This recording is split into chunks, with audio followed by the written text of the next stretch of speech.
va a venir la doctora Vargas, entonces no voy a poder terminar mi clase, que es bastante densa. Soy la doctora Tania Reyes del Hospital Loaiza. El tema que vamos a tratar es hepatitis viral y vamos a hablar básicamente de hepatitis A, B, C, D y E. Saben ustedes que estas hepatitis pueden ser tanto agudas como crónicas. No son los únicos virus que pueden producir hepatitis viral, sin embargo, sobre esto vamos a desarrollar la clase. Entonces, las hepatitis de la A a la E comparten una serie de características clínicas, pero difieren en lo que es periodo de incubación, en lo que es forma de transmisión y en lo que es evolución hacia la cronicidad, que es lo que vamos a ver posteriormente.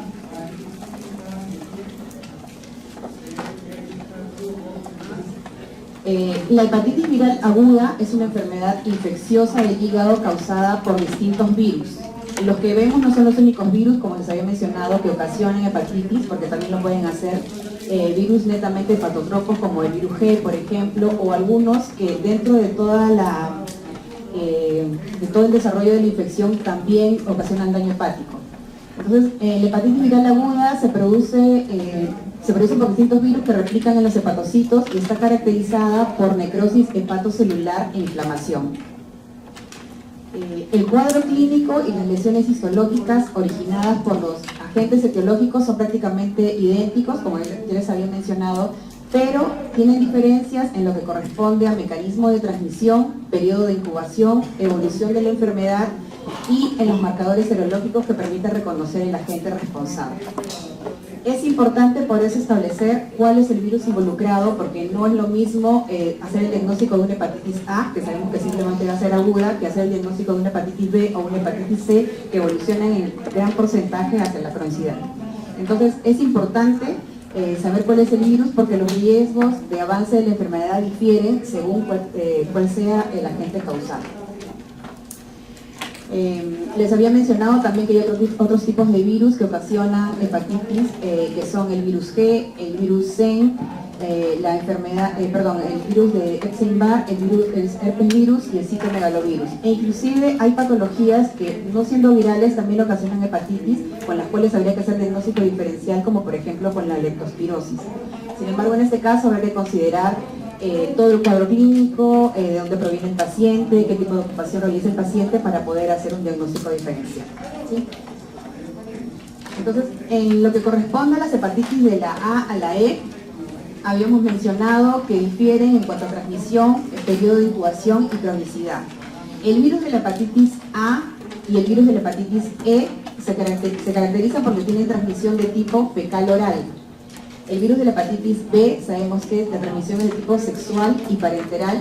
El virus de tipo C, transmisión de tipo parenteral y sexual. Y el virus de la hepatitis D comparte el mismo mecanismo de transmisión que el virus de la hepatitis B, porque necesita el virus de la hepatitis B para poder ocasionar infección.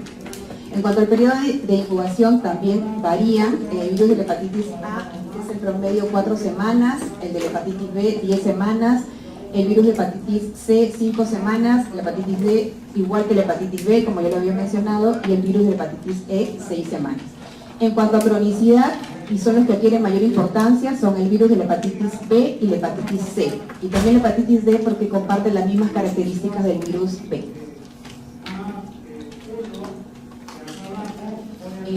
Las características clínicas son parecidas, sobre todo cuando hablamos de enfermedad de tipo aguda.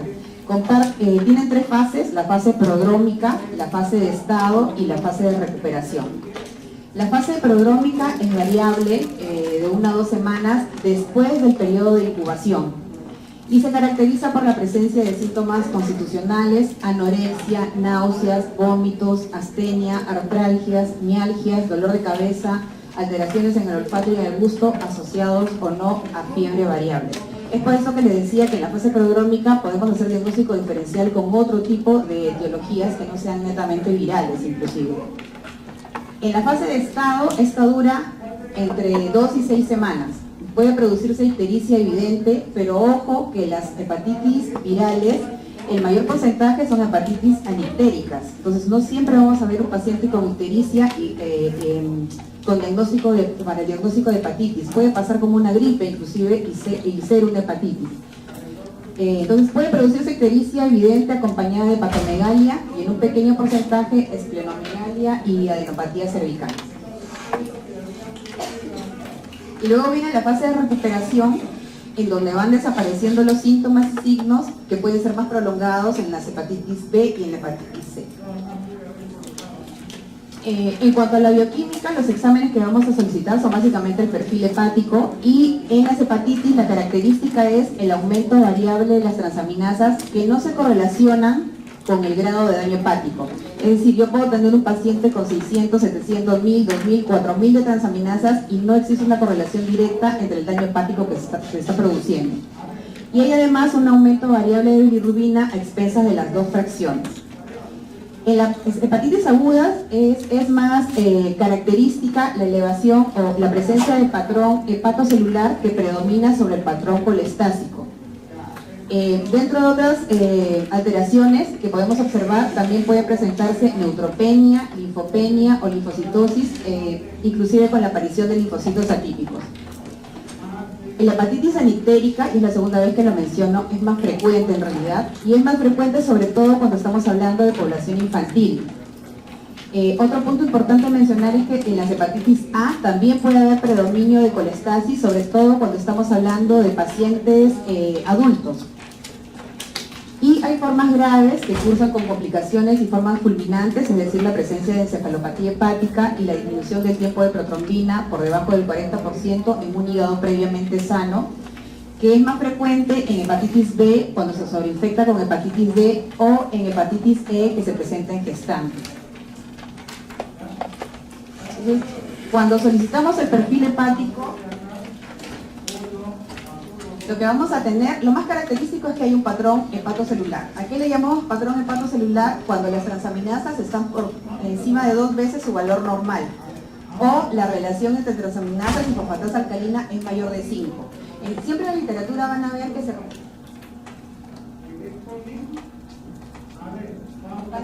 refiere a la ALT o a la TGP, porque la TGP es más específica si la comparamos con la TGO, que también puede elevarse en problemas cardíacos, en problemas musculares. Entonces siempre en la literatura van a ver que se refiere a la TGP, como la conocemos nosotros, o la ALT como se conoce en la bibliografía anglosajona, americana.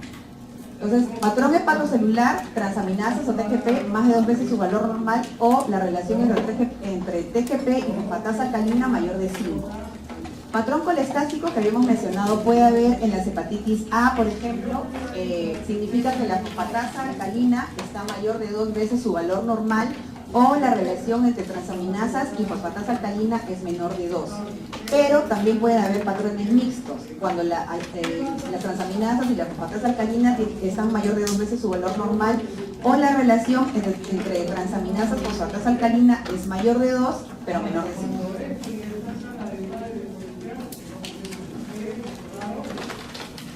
Luego viene el tema de las pruebas serológicas. Como había mencionado, finalmente las pruebas serológicas son las que nos van a hacer el diagnóstico para saber frente a qué virus nos estamos enfrentando. Entonces se basan en la determinación tanto de antígenos como de anticuerpos. Y ya saben que la más compleja en pruebas serológicas es la hepatitis B, en la que nos vamos a detener un poco más. La determinación de anticuerpos permite identificar el agente causante de la infección y nos permite discriminar entre si estamos en una fase aguda o estamos en una fase crónica. Cuando nosotros hablamos de anticuerpos de clase IgG e IgM, eso nos indica que hay una prima infección, hay una infección reciente, pero si estamos hablando de IgM específicamente, estamos hablando de que estamos frente a una enfermedad de tipo agudo.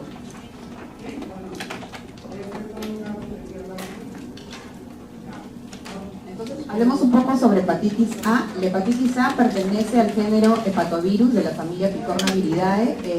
Es un virus tipo ARN de cadena sencilla. Tiene un periodo de incubación de promedio 1 mes. El individuo elimina el virus por las heces desde el 7º hasta el 10º día de la infección, por lo tanto, con esto se entiende que la transmisión es de tipo fecal oral, siendo máxima la eliminación unos días antes de que se manifieste la clínica. Por lo tanto, el paciente es infectante desde antes que nosotros lo veamos ictérico. La eliminación del virus en heces permanece únicamente de 5 a 10 días. En la hepatitis A los anticuerpos aparecen precozmente, detectándose ya desde el inicio de la clínica cuando el paciente aún lo elimina por las heces.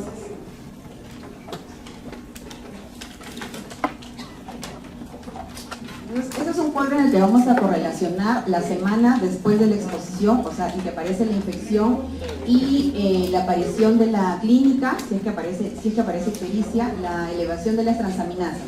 Entonces, les había mencionado que el periodo de incubación es en promedio de 4 semanas, ¿ya?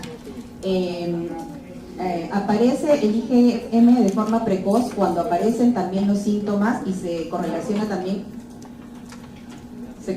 también con el incremento de las transaminasas, ¿ya? Entonces, el diagnóstico lo vamos a hacer por la aparición de anticuerpos para virus de hepatitis A de tipo IgM.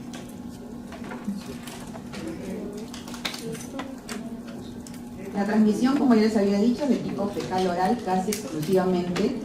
El contagio puede ocurrir de persona a persona al ser eliminados por las heces días antes de la aparición de la clínica, puede ocurrirse por la ingesta de agua, de verduras, de mariscos. Se ha reportado excepcionalmente hepatitis post-transfusional, no es lo más frecuente, es definitivamente fecal-oral. Por lo tanto, la enfermedad es extendida en estratos socioeconómicos bajos, como el nuestro, por ejemplo, y sobre todo en niños por el menor desarrollo de los hábitos higiénicos. De hecho, ya hay menor cantidad de hepatitis A porque se ha considerado la vacuna para hepatitis A dentro del Programa Nacional de Vacunaciones y se le da a los niños la primera dosis sobre los 14 meses y la segunda dosis sobre los 2 años.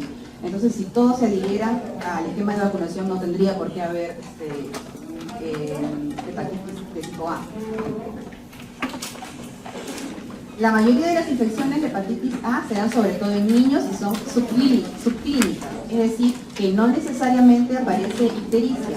En adultos es más probable que sea asintomática, dando lugar a cuadros de colestasis intensas y prolongadas. Pueden haber también manifestaciones extrahepáticas como artritis, rash, vasculitis cutánea, crioglobulinemia, anemia plástica, Guillain-Barré, meningoencefalitis, pancreatitis, entre otros. Ya les había mencionado que el diagnóstico se hace mediante la detección de anticuerpos IgM para virus de hepatitis A. La detección de anticuerpos IgG es indicativa de infección pasada e inmunidad permanente. Un paciente que ha tenido hepatitis A no va a tener hepatitis A en el futuro porque ya adquiere inmunidad con la aparición de los anticuerpos de tipo IgG. El tratamiento es netamente sintomático. Hay que realizar medidas higiénico-dietéticas o profilaxis con medidas higiénico-dietéticas y hay inmunoprofilaxis pasiva y activa, como les mencionaba, hay vacuna para hepatitis A. Luego viene la hepatitis B, que es más compleja porque el virus es más complejo, tiene mayor cantidad de antígenos y anticuerpos, que son los que vamos a desarrollar ahorita. Entonces, el virus de la hepatitis B es un virus de tipo ADN que tiene una nucleocápside que se llama core. Dentro de la nucleocápside está el ADN de doble cadena y la polimerasa viral. Y cubriendo toda esta nucleocápside están el antígeno core y el antígeno E. Y el antígeno de superficie está en la envoltura, en forma externa.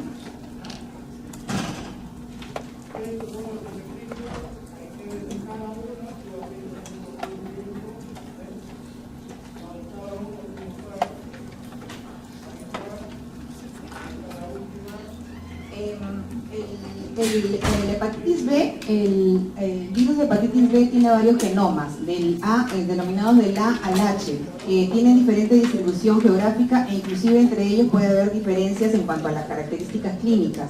En el Perú nosotros tenemos la mayoría de genotipo de tipo hetero.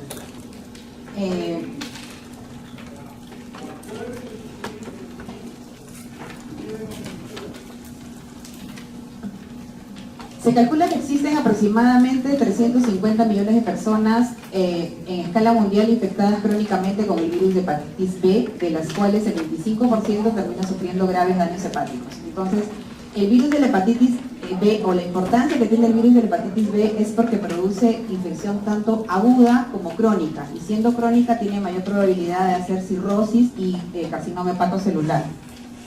De hecho, el virus de la hepatitis B es el causante de hasta el 80% de los casos de cáncer de hígado, cáncer hepático en todo el mundo. El virus es un virus de tipo de transmisión hemática, ingresa al cuerpo mediante la exposición directa a la sangre y a través del contacto sexual. Existen cuatro mecanismos de transmisión del virus de hepatitis B. Los más frecuentes cuando estamos hablando de adolescentes y adultos son la transmisión sexual y la transmisión de tipo parenteral.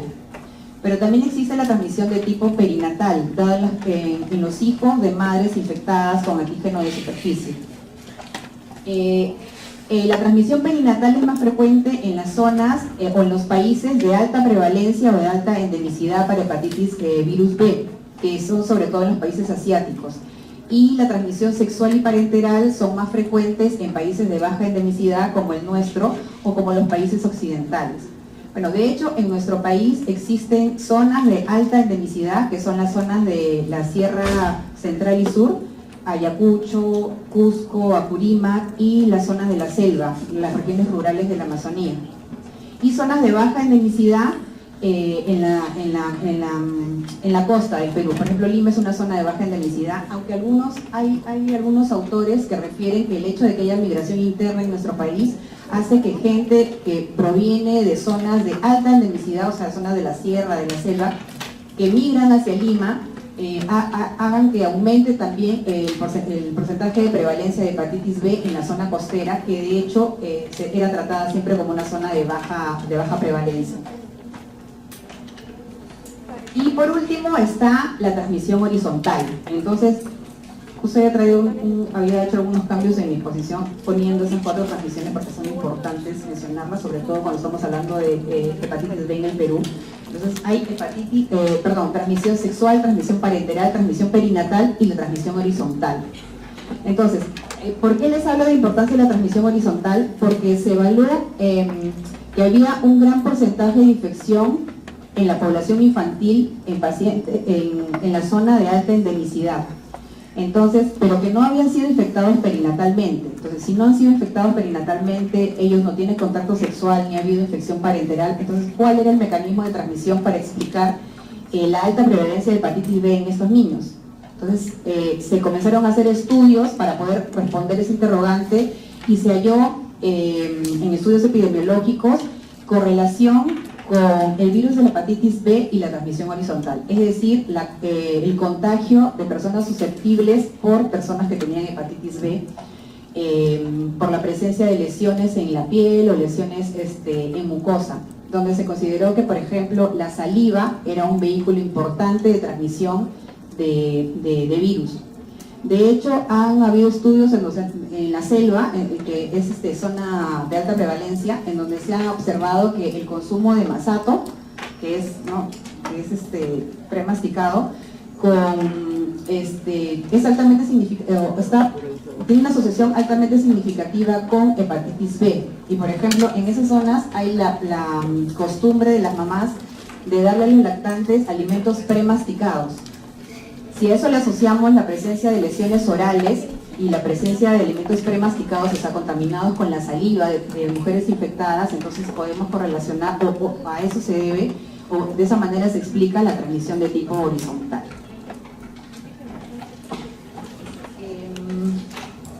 El virus B es un virus hepatotropo exclusivo, capaz de producir enfermedad hepática aguda y crónica, ya lo había mencionado. El mecanismo fisiopatológico del daño hepático no es citopático directo, sino que se debe a la respuesta inmune celular contra los hepatocitos infectados. Entonces, el hecho de que vaya o no a cronicidad tiene como un factor importante también cuál es el estado inmune del paciente. Entonces, por ejemplo, en los pacientes, en los recién nacidos que no tienen una respuesta inmune porque es inmadura todavía, puede haber abundante replicación del virus, pero no va a haber un aumento marcado de transaminasas que nos están indicando daño hepatocelular, justo por esta razón, porque no es citopático directo, sino que depende de la respuesta inmune celular. El periodo de incubación puede durar es amplio, entre 60 a 180 días. Entonces, en cuanto a la epidemiología, ya más o menos había hablado de eso. Hay zonas que se consideran de alta endemicidad, o sea, más de 8%, de endemicidad intermedia, entre 2 y 7%, y baja, menos de 2%. En el Perú, vuelvo a repetir, hay zonas de alta endemicidad en las sierra y selva peruanas, y en la costa es más bien de baja prevalencia. Ahora, eso tiene importancia también porque la expresión clínica va a estar determinada por el momento en que aparece la infección por el virus de hepatitis B. Entonces, por ejemplo, en zonas de alta prevalencia como zonas asiáticas o zonas en zonas asiáticas básicamente, lo que vamos a encontrar es que la transmisión perinatal va a dar como consecuencia que haya recién nacidos con hepatitis B. Estos recién nacidos van a tener mayor probabilidad de hacer infección crónica, más del 90%. En cambio, en zonas de baja endemicidad que se presenta la infección en la adolescencia y en la adultez, ellos van a hacer más enfermedad aguda, más del 90% van a curar y solo menos del 5% va a ser infección crónica. Entonces, por eso la importancia de saber en qué momento aparece la infección.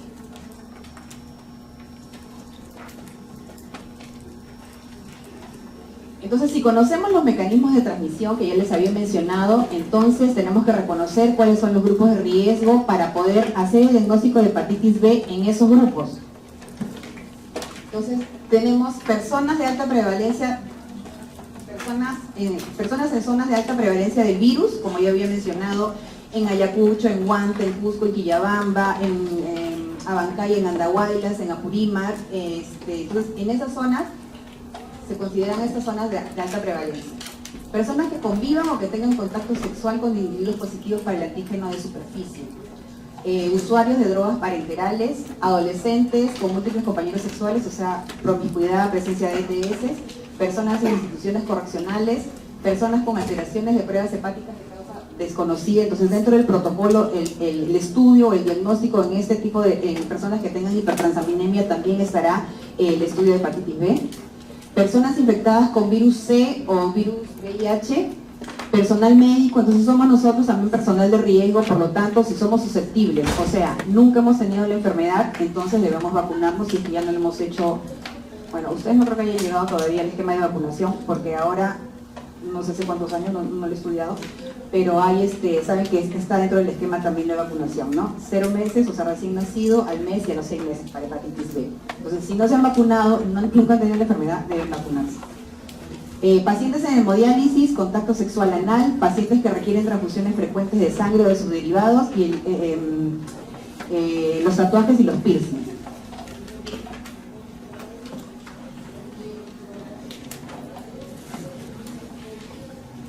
Vamos a hablar primero de la clínica para irnos a la parte más densa, que es la serología. Las manifestaciones clínicas pueden ir de una hepatitis alictérica, tercera vez que lo repito, alictérica y subclínica, hasta hepatitis ictérica aguda grave y presencia de falla hepática aguda. Un 5 o 10% presentan manifestaciones extrahepáticas como artralgias, artritis, erupción cutánea, alteraciones renales. La forma anictérica es la presentación clínica más frecuente, 70% de presentación de hepatitis anictérica versus el 30% de hepatitis de tipo ictérica.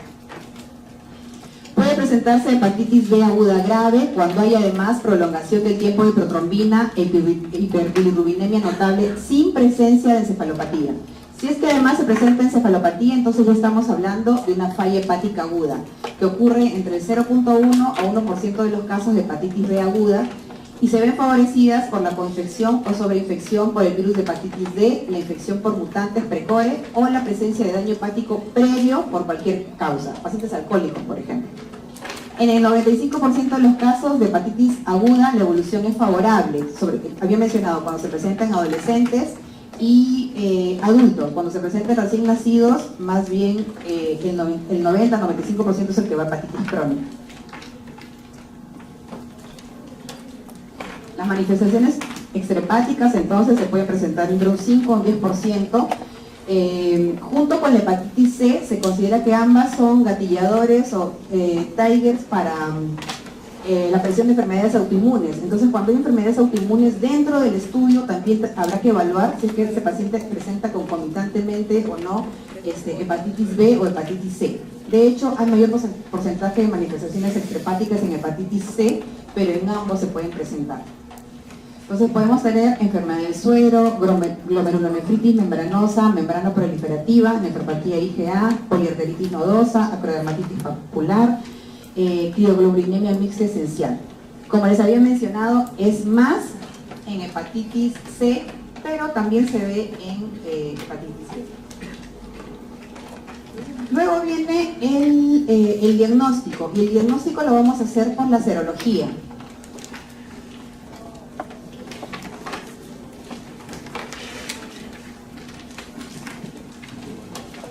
En esta tabla lo que vamos a ver es cómo aparece o cómo se correlaciona la clínica con la serología en un paciente con una infección aguda. De todas maneras le voy a dar a la delegada a la clase porque ahí lo he ordenado un poquito mejor para que puedan entender, ¿no? Pero están esas mismas posiciones. Entonces dijimos que el periodo de incubación es largo, de 30 a 180 días, promedio 2 meses. Entonces, después de que aparece la infección, el primer marcador que aparece positivo, el primer marcador serológico que aparece es el antígeno de superficie, ¿ya? Que aparece 30 a 60 días después de la infección. Más o menos 1 o 2 meses después aparece el primer anticuerpo en respuesta a la infección, que es el anticore IgM.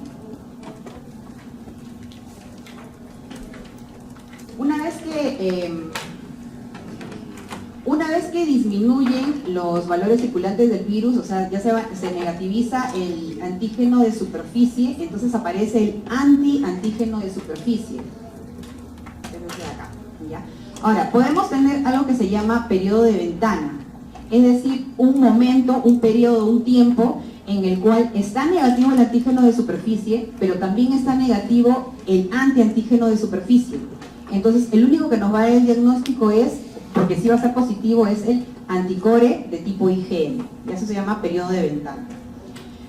Lógicamente también va a aparecer durante el tiempo y que nos indica infecciosidad, va a aparecer el antígeno E. Ahora, cuando el paciente se cura, ¿qué cosa se va a positivizar? Se va a positivizar el anti-antígeno de superficie y el anticore total. ¿Ya? Entonces, en un paciente que se curó de una infección de hepatitis B, vamos a tener estos dos anticuerpos positivos y el virus, el antígeno de superficie debe estar negativo. ¿Qué pasa cuando, por ejemplo, el paciente se vacuna? Cuando el paciente se vacuna, lo único que debe tener positivo es el antígeno de superficie. ¿Ya?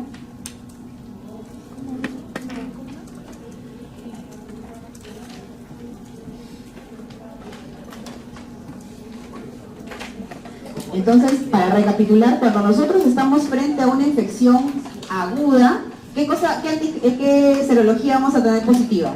Vamos a tener positiva el antígeno de superficie, el anticore de tipo IgM, básicamente el antígeno E, y tenemos también positivo el ADN viral.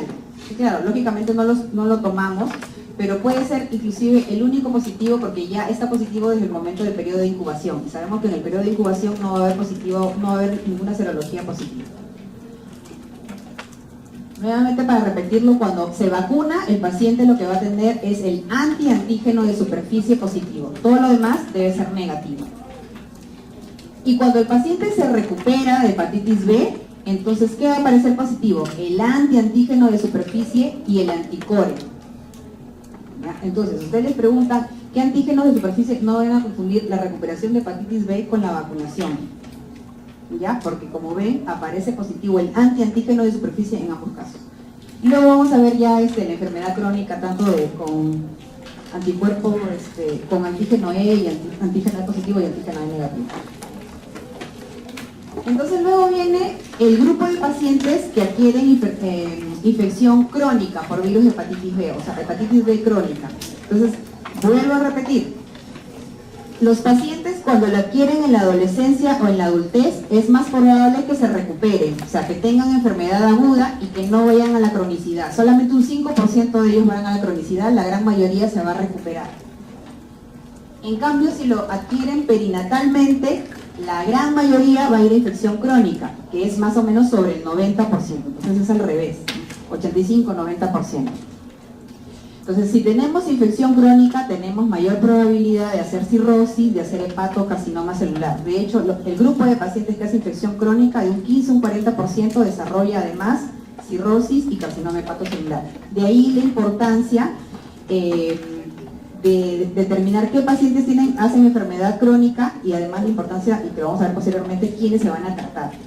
Entonces, cuando tenemos infección crónica tenemos tres fases: la fase de tolerancia inmune, la fase de hepatitis crónica inmunológicamente activa y la fase de portador inactivo. Entonces, vamos a desarrollar cada una de las fases. La fase de tolerancia inmune ocurre principalmente como resultado de la infección perinatal. O sea, ¿quiénes lo van a tener? Los recién nacidos. Los recién nacidos infectados de madres con antígeno de superficie positiva. En ese grupo de pacientes podemos encontrar niveles normales de transaminasas, justo por lo que les había mencionado antes, porque al ser recién nacidos tienen una inmadurez del sistema inmune. Por lo tanto, no hay mucho daño hepatocelular, sin embargo, sí hay gran replicación del virus, porque se observa la carga viral es mayor de 20.000 unidades por mililitros o más de 1 millón de copias. Y esa es la razón, por el sistema inmune inmaduro que tienen los recién nacidos. Usualmente causada por infección de genotipo C, y donde encontramos que el tejido hepático es normal o puede haber leve inflamación con o sin fibrosis, pero si ocurre fibrosis es fibrosis mínima.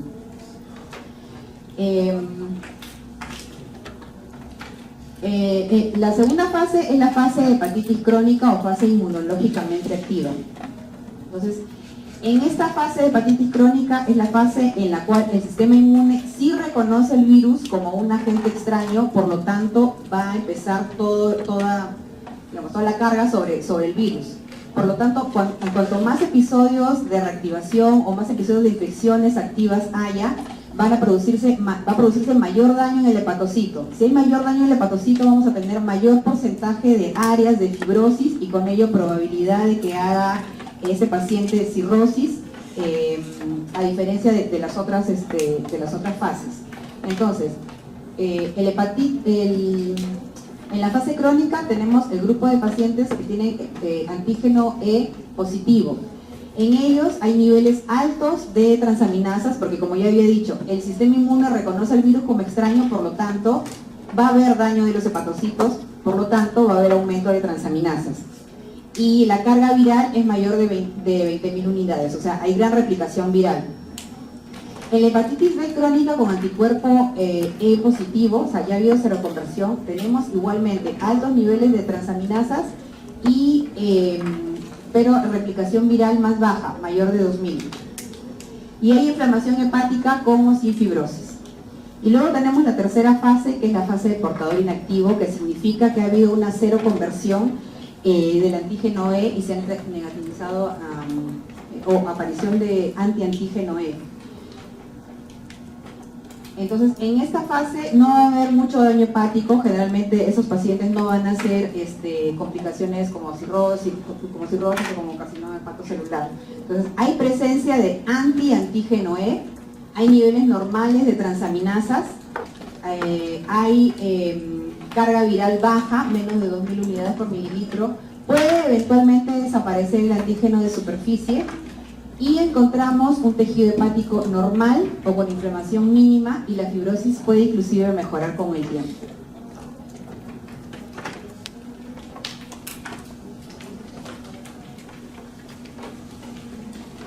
Entonces, ya había mencionado, tenemos tres fases: la fase de tolerancia inmunológica, en donde la inflamación y la fibrosis son mínimas, no hay hipertransaminasemia, pero la carga viral puede ser alta. La zona de hepatitis B crónica activa, donde hay aclaramiento inmune, donde hay inflamación crónica activa, y la fase de portador inactivo, donde la hepatitis es leve y la fibrosis es mínima. Cuando nosotros tenemos en esta fase pueden haber reactivaciones constantemente, entonces esa reactivación va a producir inflamación activa, como decía, mayor probabilidad de que el paciente haga fibrosis y que haga cirrosis. Por lo tanto, en la hepatitis crónica activa y en la fase de reactivación, el paciente debe recibir tratamiento.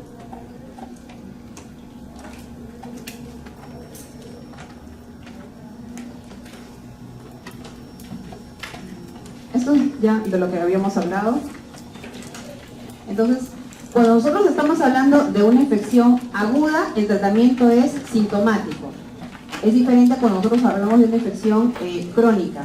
Pero cuando hablamos de infección crónica tenemos candidatos para el tratamiento. No todo paciente con hepatitis B crónica se va a tratar porque depende de qué fase se encuentre. Entonces, como medida general debemos evitar el consumo de alcohol, debemos evitar sobrepeso, debemos controlar el uso de fármacos potencialmente hepatotóxicos e inmunosupresores. Debemos tener un manejo adecuado de otras comorbilidades si es que estas existen, por ejemplo diabetes, hiperlipidemia, infecciones con otros virus hepatotropos. Y obviamente la vacuna contra hepatitis B, que ya lo había mencionado, es a 0 meses, 1 mes y 6 meses. Entonces, el objetivo de tratamiento para hepatitis B va a ser el paciente con hepatitis B crónica. ¿Cuál es el objetivo? Prevenir la muerte por cirrosis o carcinoma hepatocelular. ¿Cómo conseguimos ese objetivo? Suprimiendo la carga viral. Suprimiendo la carga viral y vamos a tener normalización de transaminasas, mejora histológica y cero conversión del antígeno E y el antígeno de superficie. Eso es lo que buscamos con el tratamiento. Este es un algoritmo para ver en qué pacientes yo tengo que hacer el diagnóstico, porque estoy considerando que son pacientes de grupo de riesgo, porque tiene pacientes que tienen clínica en donde yo quiero hacer, estoy buscando ese diagnóstico, o en campañas de despistaje de población general. Entonces, en estos pacientes, ¿yo qué solicito? Solicito el antígeno de superficie y el anticore total. Si es que el antígeno de superficie y el anticore total me salen positivos, entonces yo completo toda la serología para virus de hepatitis B y pido obviamente el perfil hepático. Estamos hablando de hepatitis B aguda si el antígeno de superficie aclara o se negativiza en menos de 6 meses. Ahí estamos hablando de hepatitis B aguda. En cambio, hepatitis B crónica, el antígeno de superficie persiste positivo más de 6 meses. Entonces estamos hablando de hepatitis B crónica en este caso. Antígeno positivo más de 6 meses. Si hay antígeno E positivo, este determina la variante de antígeno E positivo. Si hay antígeno E negativo, es la variante de antígeno E negativo, porque significa que hay presencia de antígeno E. Las transaminasas pueden estar normales o pueden estar elevadas, porque acuérdense que, por ejemplo, en la fase de inmunotolerancia hay transaminasas normales, en la fase de portador crónico hay transaminasas normales y en la fase de enfermedad activa hay transaminasas elevadas. La carga viral puede variar desde no detectable, por ejemplo, en portador crónico, hasta presencia de varios millones de unidades en la enfermedad activa, inmunológicamente activa. La biopsia hepática puede variar desde un hígado normal, que lo observamos en la fase de inmunotolerancia y la fase de portador crónico, hasta llegar a cirrosis hepática con grados variables de inflamación y fibrosis cuando estamos hablando de enfermedad inmunológicamente activa. Entonces, en la hepatitis B crónica se reconocen 2 grupos: las personas con hepatitis con antígeno E positivo y las personas con hepatitis crónica antígeno E negativo. Anteriormente existía una gradación que las diferenciaba para el tratamiento. Actualmente, ¿cuál es la indicación del tratamiento o quiénes son considerados para el tratamiento? Se indica eso bajo los siguientes criterios: las transaminasas, la carga viral y la histología. Entonces, ¿quiénes son considerados para el tratamiento? Y eso ha variado un poco con los años. Los portadores de carga viral mayor de 2000 unidades por mililitro y o niveles de transaminasas que superen el valor normal, que es sobre 40, con histología hepática que muestre inflamación de grado moderado a severo y o fibrosis significativa. Entonces, antes, ni siquiera puedo decir antiguamente porque es hace unos años nada más, porque tanto el tratamiento de hepatitis B con hepatitis C con el tiempo van cambiando y van cambiando rápidamente, sobre todo el de hepatitis C. Entonces, anteriormente se calificaba: ¿es un paciente con hepatitis antígeno E positivo o es un paciente con hepatitis antígeno E negativo? Y el tratamiento variaba si es que este era positivo o negativo. Ahora no, hablamos como les estoy poniendo acá, portadores mayores de 2000 unidades por mililitros, con transaminasas elevadas, con histología, con inflamación de grado moderado severo y o fibrosis significativa, ese paciente debe recibir tratamiento independiente si es antígeno E positivo o negativo. Entonces, debemos considerar en quienes no vamos a dar tratamiento. Entonces, en un paciente portador inactivo no vamos a dar tratamiento. Tendremos que monitorizar al paciente y hacerle transaminasas, carga viral cada 6 meses, cada 12 meses, de acuerdo a la evolución. Entonces, una persona con antígeno E negativo, anti-E positivo, con transaminasas normales y con una carga viral mínima, o sea, un portador inactivo, no debe recibir tratamiento, deben ser monitorizados. Un paciente en estado de inmunotolerancia, es un paciente con antígeno E positivo, con carga viral elevada, pero transaminasas normales, que como ya había mencionado suelen presentarse en gente joven, en gente con transmisión perinatal, que no presenta enfermedad hepática, o sea, no ha habido desarrollo de cirrosis, no hay carcinoma hepatocelular, ese grupo de pacientes tampoco se tratan, deben ser monitorizados igualmente. Los pacientes con cirrosis compensada, estos sí deben ser tratados. Deben ser tratados a pesar de tener niveles normales de transaminasas o de una carga viral baja. ¿Por qué? Porque tienen un riesgo potencial de insuficiencia hepática grave producido por reactivaciones del virus de hepatitis B. Entonces, hepatitis B crónica con cirrosis compensada deben ser tratados. Con cirrosis descompensada requieren tratamiento urgente para frenar el estado replicativo y prevenir la futura aparición de mutantes resistentes. Entonces, creo que es claro, tratado de no hacerlo tan difícil. Este es el grupo de pacientes que debe recibir tratamiento. ¿Ya? Eso debe quedar claro y eso siempre se lo va a tomar.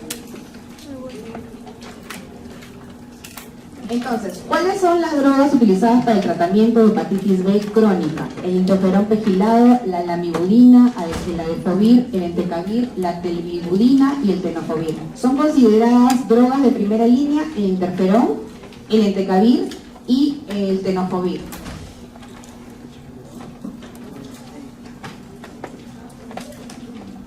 El interferón pegilado se utiliza en pacientes jóvenes sin comorbilidades con criterios de buena respuesta al tratamiento, o sea, transaminasas por 2 a 5 veces el valor normal, carga viral baja y genotipos A y B. Y el entecavir o el tenofovir está indicado en personas con viremia alta, asociado o no a niveles bajos de transaminasa.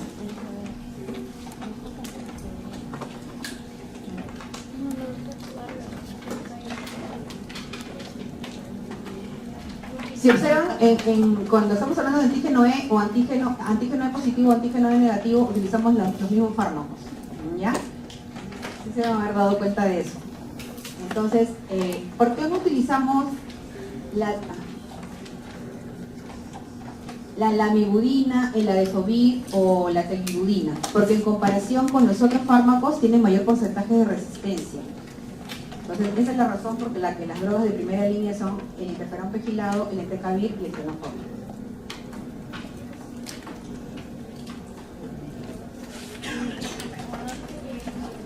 Entonces, ahora pasamos a lo que es hepatitis C.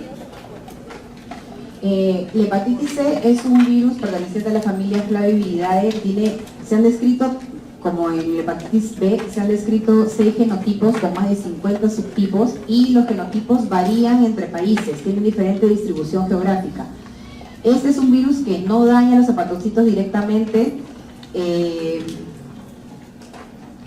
El daño hepático en la fase crónica de la enfermedad resulta de la interacción entre el virus y el sistema inmune del individuo. Entonces, la hepatitis C, a diferencia de la hepatitis B, es un tipo de hepatitis que en el 85% se va a hacer crónica. Por lo tanto, si yo tengo en hepatitis B que yo tengo candidatos para el paciente, en la hepatitis B, C no. Yo tengo diagnóstico de hepatitis C, trato a todos los pacientes con hepatitis C.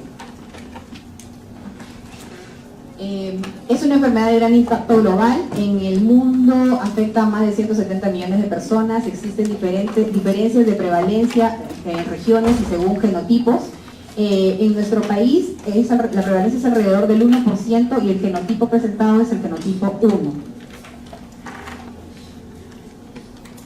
importancia de los genotipos, que anteriormente habían fármacos dirigidos a cada genotipo. Sin embargo, ahora lo que se busca en el tratamiento es que el tratamiento sea pangenotípico. Entonces, así de importante es el genotipo. De hecho, cuando se hace el diagnóstico, el PCR, que evalúa carga viral, también nos puede hacer, nos dice qué genotipo tiene el paciente.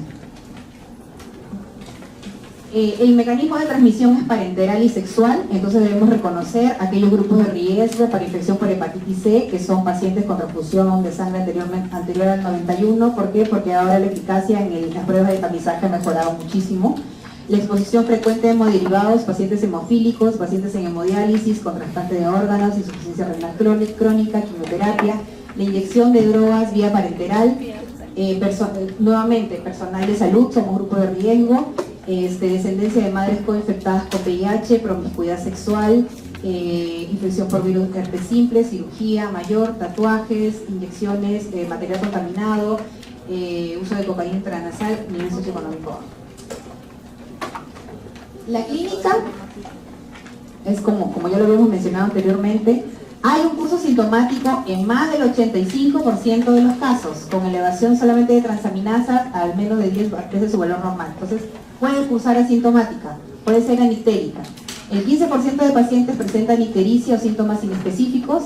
La hepatitis de curso fulminante es excepcional. En menos del 5% se resuelve la hepatitis, hay curación espontánea. Entonces, esa es la razón por la que todo paciente con diagnóstico de hepatitis C se trata. Y la hepatitis C crónica, el 85% de hepatitis C agudas se cronifican, por lo tanto hay viremia positiva contra transaminasas fluctuantes. Casi siempre el curso de la hepatitis C es asintomático, sin embargo pueden aparecer síntomas o manifestaciones extrahepáticas, que para el caso de la hepatitis C es de más del 20%, ¿no? Ya habíamos dicho que para la hepatitis B está en el 5 al 10%, que son básicamente las mismas. Las que tienen relación causal probada son la crioglobulinemia mixta esencial, la glomerulonefritis, la vasculitis y la presencia de anticuerpos, pero se relacionan todas estas. Entonces, como había mencionado, tanto hepatitis B como hepatitis C son gatilladores de enfermedades autoinmunes y deben ser estudiadas dentro del protocolo de estudio de pacientes con enfermedades autoinmunes. Para el diagnóstico tenemos las pruebas serológicas y la detección del ARN viral.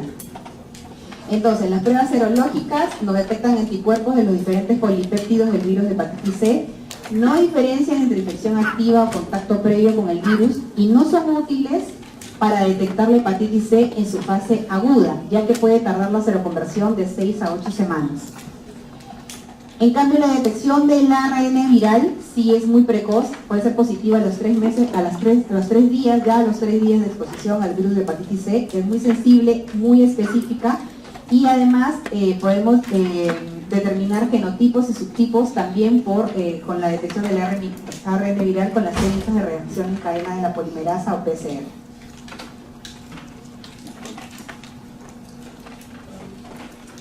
Acá tenemos, por ejemplo, anticuerpos, antivirus, hepatitis C positivo. El RIVA también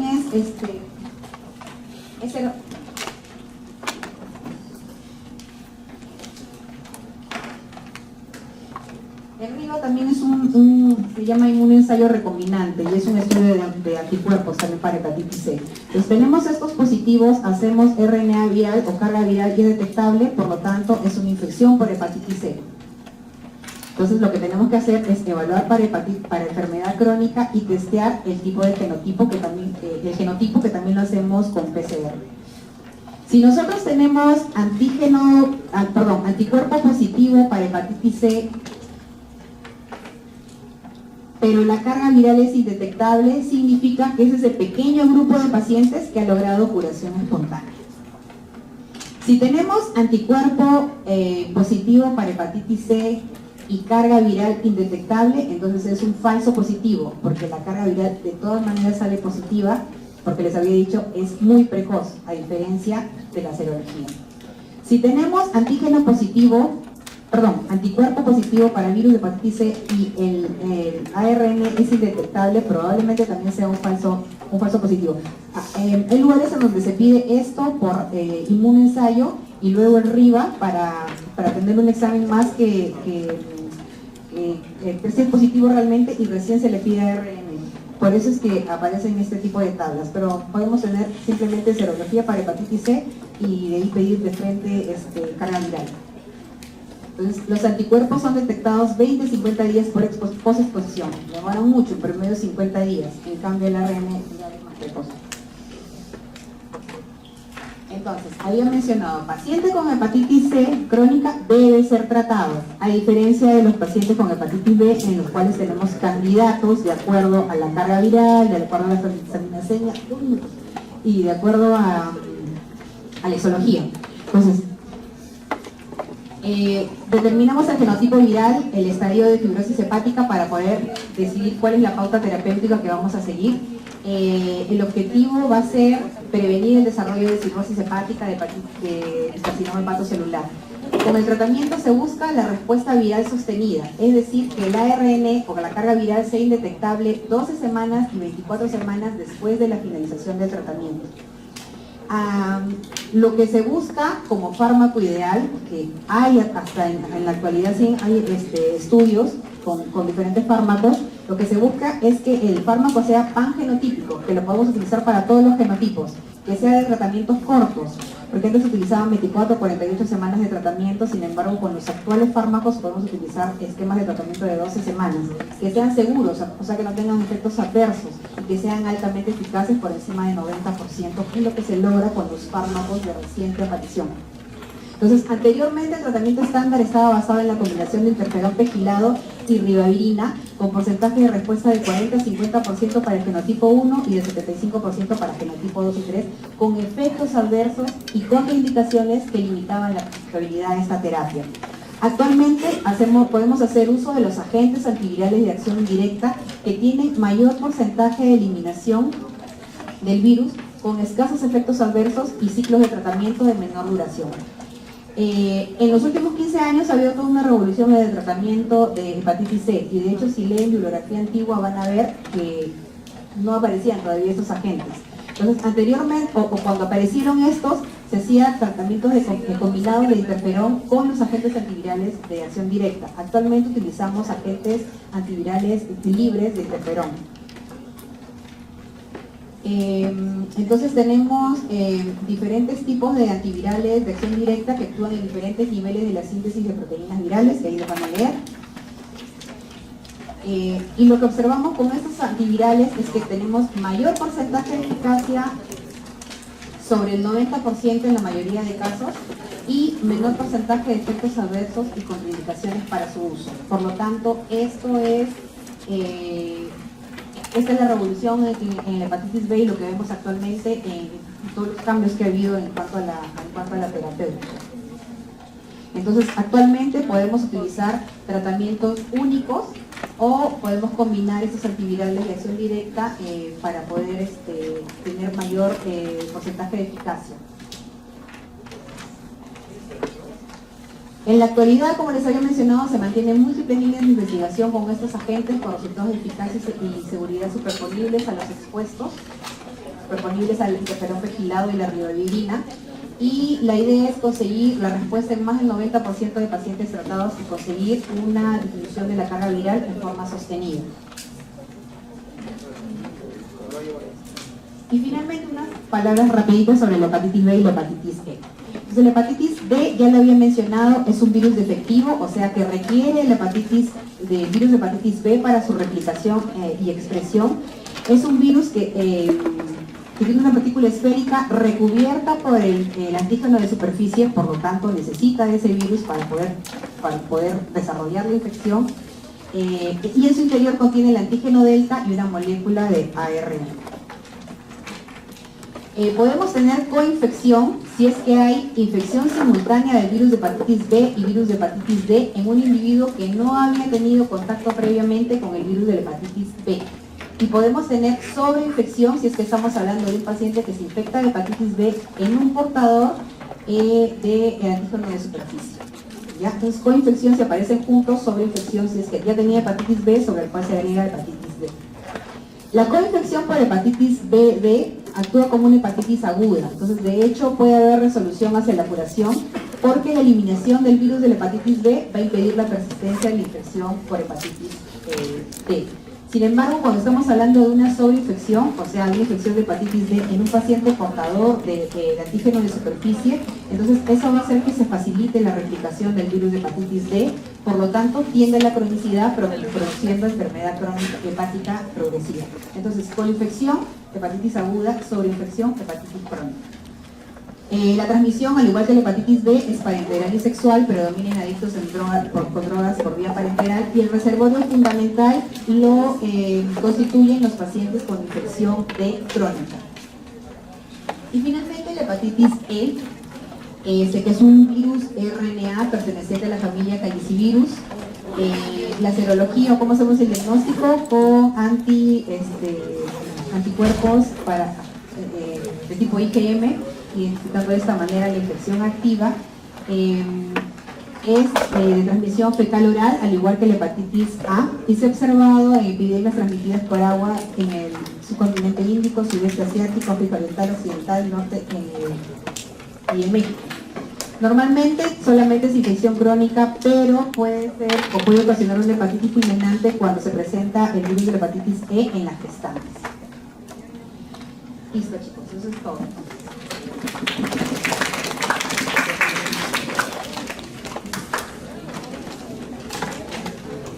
No.